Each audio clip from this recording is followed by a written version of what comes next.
हो सकेगा। साहब जी कह रहे हैं कि कुछ न कुछ कार्यक्रम यहाँ होता रहेगा और आप सबसे निवेदन है कि हर वर्ष 11 जनवरी को सब लोग साहब के पुण्यतिथि में जरूर उपस्थित हों, जिससे इस आश्रम का और आप सबको संतों के दर्शन होते रहेंगे और आपका जीवन कुछ न कुछ लाभ जरूर प्राप्त होगा।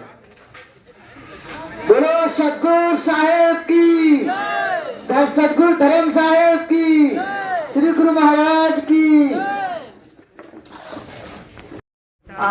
धर्मदास जी के इस अंत्येष्टि के दर्शन के लिए हम सब लोग आए हैं और आज कुछ कहने और सुनने का सब रुकी हुई है। और जो इन्होंने ये कारवां चलाया है, इस आश्रम को जो इन्होंने यहाँ तक लेके आए हैं, हम सब इस उनकी विचार पे और इस आश्रम को आगे बढ़ाएंगे। यही मेरी इस अंतिम विदाई पे उनके लिए संकल्प की बात है। और आप सभी का धन्यवाद, आप लोग यहाँ पहुँचे। सभी को जय भीम, जय भारत।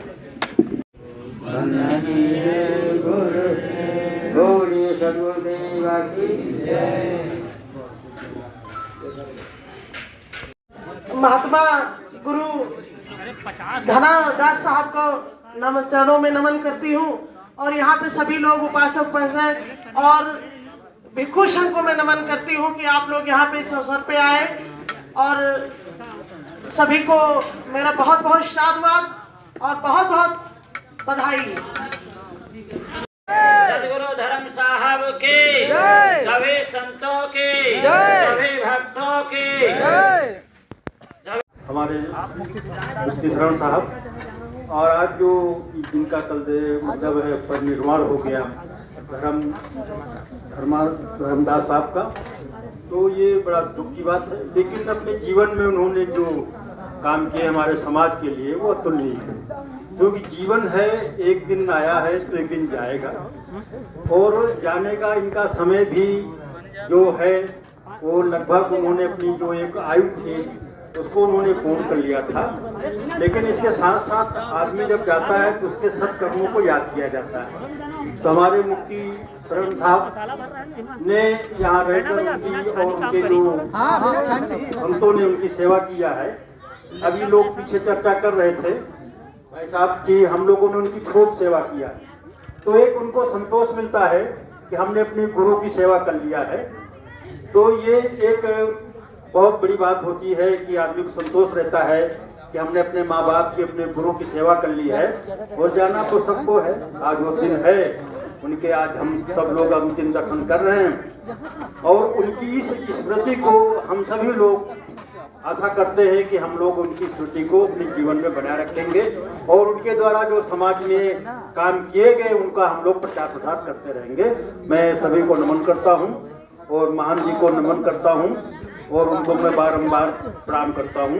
सभी को मेरा नमोबुद्धाय, सभी संतों को मेरा, सभी भंते गणों को मेरा सादर नमोबुद्धाय। जय भीम, जय भारत, सभी को जय भीम, धन्यवाद। संपत्ति अशोकं एतं मंगलमुत्तमं। यानी बुद्ध कह रहे हैं कभी तुम्हारा लाभ हो गया है तो उतावले न हो, कभी तुम्हारा नुकसान हो गया तो रो पिटो नहीं, समता में रहो। कभी कोई तुम्हारी निंदा कर रहा है तो परेशान मत हो, कोई तुम्हारी प्रशंसा कर रहा है तो बहुत खुश हो जाते हो। अरे निंदा करे कोई लेना देना नहीं, हमें समता में रहना चाहिए। क्यों कहते हैं सुख आए ना नाचिए। अब सुख जब आता है कितना लोग नाचते हैं, बच्चा पैदा हुआ कितना ढोल बजाते हैं, और कहीं कुछ हो गया तो रोने पीटने लगे। अरे ना आने वाला बताता है न जाने वाला बताता है, तो काहे के रोना पीटना भाई। सुख आए ना नाचिए, दुख आए ना रोए, दोनों में समता रहे, दुख काहे का होए। यानी चिंता नहीं करना। इसी वाणी के साथ मैं अपनी वाणी को विराम देता हूँ। तो कभी आप लोग दुखी न हों। सुख हो गया तो बहुत हंस रहे, कहीं कुछ हो गया बहुत रोते पीटते हैं, कभी नहीं ऐसा करना चाहिए। उस रोने पीटने से अपना ज्ञान खो जाता है। जापान है, थाईलैंड है, म्यांमार है, कहीं रोया नहीं जाता है। रोने की प्रथा इसी देश के अंदर ज़्यादातर है। तो होना नहीं चाहिए, हमें ध्यान रखना चाहिए। सभी लोग बोले भाई साधु साधु साधु। जनमानस में प्यार ही उर्मिल उर्मिल होए, रोम रोम से धुन उठे मंगल मंगल होए। डाल डाल पे फूल करेगा हरदम रहे बाहर, सुख शांति का जीवन होगा भरा रहेगा प्यार। भाव तू सबका मंगल, भाव तू सबका भैया सभी देख रहे हैं आप, और आप भी उनके प्रति समर्पित हैं कि ऐसे समय में, ऐसे मौसम में आप सब लोगों ने आकर के आपके दर्शन दिए, और जिस तरह से साहब का सहयोग करते रहे हैं आप सभी लोग, वैसे ही इस आश्रम का आगे भी जो जहाँ का संचालन करें, जो साहब रहे उनकी सेवा भाव देखते रहें।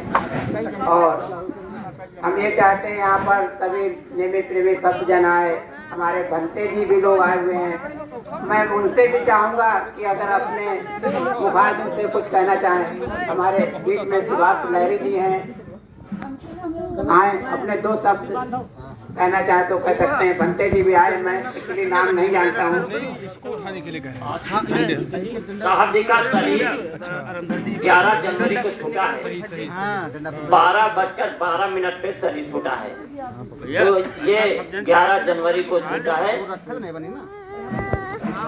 तो 11 तो मेरी समझ से साहब जी का अंत्येष्टि अंतिम दिन के यादगार रूप में भक्तों से हमारा यानी कहने का भाव, और उनके अनुयायी से सभी सज्जनों से जो भी आए हैं या अन्य जो भी नहीं आ पहुंचे हैं, तो अंतिम एक यादगार के रूप में आते रहे। इसलिए जो कुछ बनेगा आप ही सबसे टूटा फूटा वो संतों की सेवा थोड़ा।